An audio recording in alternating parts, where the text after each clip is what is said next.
Guys, এলাম একটা mini blog. তো দুপুরে দেখি সেই লেভেলের বৃষ্টি হচ্ছিল, এত জোরে বৃষ্টি হচ্ছিল যে গাছই ভেঙে পড়ে গেছিল। তারপরে আমি এসেছিলাম সন্ধ্যাবেলা ক্লাসে এসে দেখি আমার উপর অত্যাচার হচ্ছে, বলছে দাও তোমার চুল বেঁধে দেবো। আমি বললাম দে, ভালোবেসে যদি চুল বেঁধে দিস তো বেঁধে দে।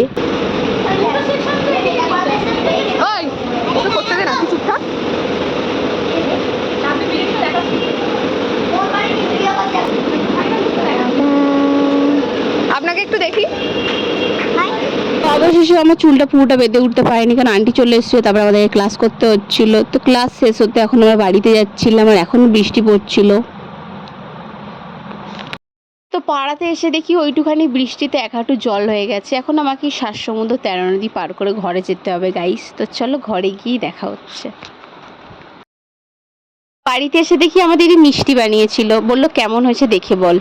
কিন্তু ভালো বললে তো একটু ভাও খাবে, ওই জন্য বললাম টেস্ট করি, দেখতে তো সুন্দর হতেই পারে, খেয়েই বলবো তোকে। তো ওই জন্য ওর হাতে খেয়েই ভাবলাম ওর নিন্দে করব, কিন্তু একটু খেয়ে বুঝলাম যে না গাইস ভালোই হয়েছে, নিন্দেটা করা যাবে না। তারপরে এতটাই ভালো হয়েছিল যে আমি আরও একটু খেয়ে নিয়েছিলাম। তারপর আরেকটা মিষ্টি বানিয়েছি, ওটাতে নিন্দে করবো ওর। আমি ভালো হয়নি, এটাতে করে ভালো হয়েছে। এর থেকে ওটা বেশি টেস্টি হয়েছে। অবশ্যই ওটা টেস্টি হওয়ারই কথা। এটাও রাখিনি, এটাও একটু মোটামুটি ভালো হয়েছে। চাও